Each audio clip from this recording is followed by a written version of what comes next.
Extreme work rate, check. 1,000 aura, check. Compared to Fede Valverde, check. But most importantly, a player without whom Liverpool wouldn't have been the winning machine they are under Arne Slot. Yes, the Dominik Szoboszlai from the start of last season is back in business at Anfield. With 11 goal contributions this season, the mighty Hungarian has already equaled his tally from the whole of 2023-24, with 10 games less played. But how far can Szobo go this season? And could he lead Liverpool's midfield to something truly special? Let's find out.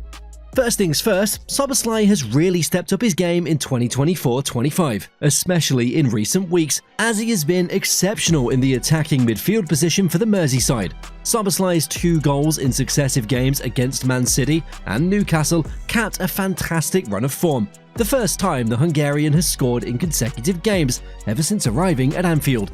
And what better time to do so than in one of Liverpool's most important Premier League games of the season. Back-to-back victories over the Citizens and the Magpies have seen Liverpool move from 5 to 13 points clear of Arsenal, who suffered 2 setbacks against West Ham and Nottingham.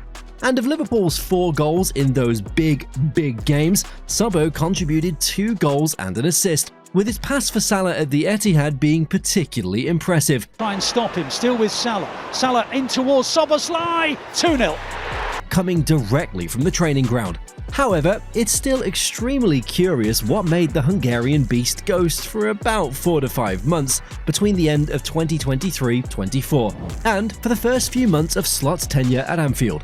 How exactly did he go from being the most hyped midfielder in the Premier League in the first half of 2023-24 to a massive drop in form, and now back on the rise again, even being compared to Real Madrid's Federico Valverde for his amazing work rate and long-range strikes? To answer that, we have to go back to where it all began, RB Leipzig. Prior to his big money move to Liverpool, Dominik Szoboszlai was a key figure at RB Leipzig, forming a formidable partnership with the likes of Dani Olmo, Christopher Nkunku, and Joško Vardiol. Interestingly, none of the players who were at the heart of Leipzig's success in the early 2020s are still with the club, which speaks volumes about the monumental progress the team has made, both on the field and in terms of management. To start from the beginning, like many players and present RB Leipzig players, Szobo joined the German Giants for a fee of 20 million euros from Austrian side RB Salzburg. At the time, he was Hungary's most expensive player, a feat he later broke himself. Despite an initial injury setback, Szoboszlai's creativity and vision soon made him indispensable. His contributions were crucial in securing back-to-back DFB Pokal titles in the 2021-22 and 2022-23 seasons. It was a period that not only sharpened his skills, but also cemented his reputation as a rising star in European football. He had some memorable moments in which he proved that pure sporting spirit and even arrogance can be found in his game. Yes, he earned the respect of one of the best of our generation, Neymar, when they exchanged a few words when Leipzig and PSG met in the Champions League in 2021. The Germans were awarded a penalty, and Szoboszlai was getting into the right frame of mind before taking it. At that moment, Neymar approached him and asked if he was going to score. Szoboszlai replied like a badass with ice in his veins that he always scores. And well, he was right. He shot into the left-hand corner to make it 2-2. And before we move on to his Liverpool days, let's talk about a subject that is crucial to his revival under Arne Slot, his role on the pitch. As you may have heard, in modern football, we tend to talk about roles on the pitch rather than positions. With that in mind, Szoboszlai's primary role at the Red Bull Arena was as an attacking midfielder, but he didn't exactly embody the number 10 position for Leipzig. The Hungarian was much more than that. He impressed the whole of Europe with his relentless pressing, his ability to cover a huge area of the pitch, and his ability to contribute offensively. That's why we say he technically played as an attacking midfielder behind the striker, but that doesn't mean he was a traditional number 10.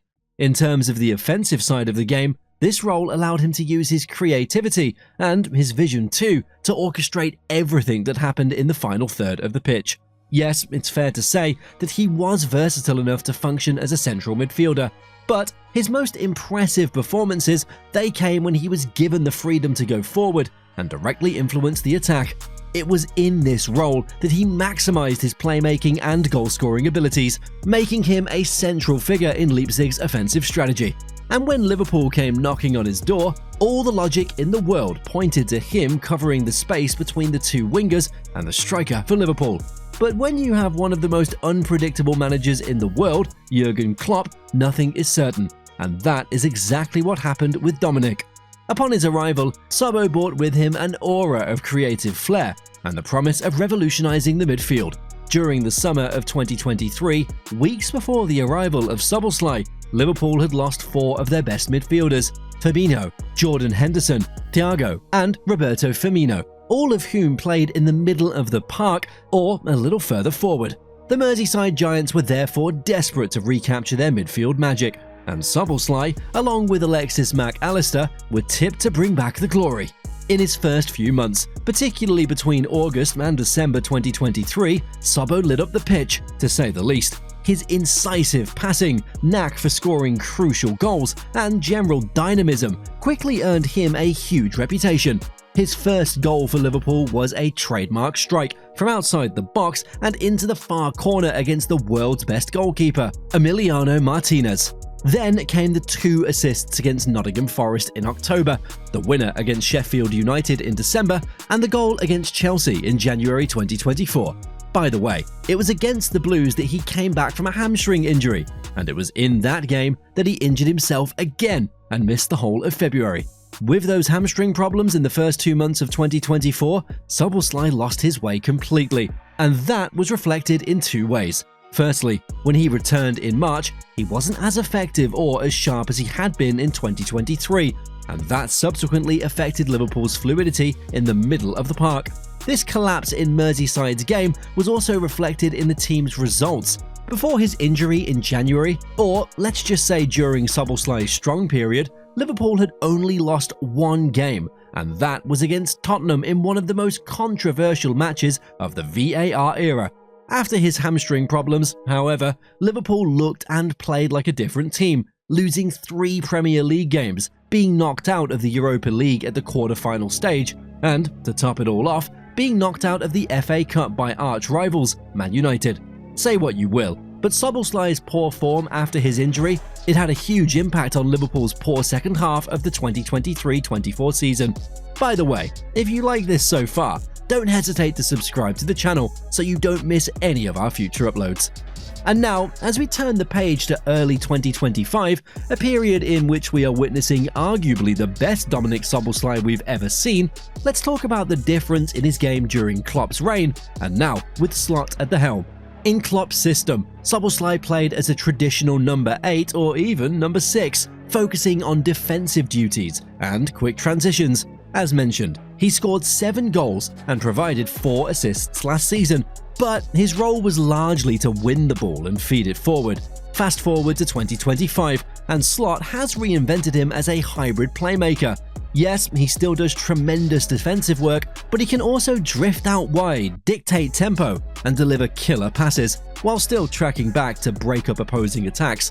This dual role, it's made him unstoppable, and arguably one of the most prolific midfielders in the league at the moment. Take Liverpool's recent 2-0 win over Newcastle, for example. Szoboszlai didn't just score, he dominated. His 6th goal contribution of 2025 came from a perfectly timed run into the box, but his real impact was everywhere, pressing defenders and recycling possession. Statistically, he'd finished the game as FotMob's man of the match, created 2 chances, had 89% passing accuracy, which is 34 out of 38 passes, 80% tackle success, which is 4 out of 5 tackles, and the icing on the cake, he won 8 out of 10 ground duels. To put it simply, these figures tell us that Klopp has created a work rate monster that Slot has taken to a whole other level.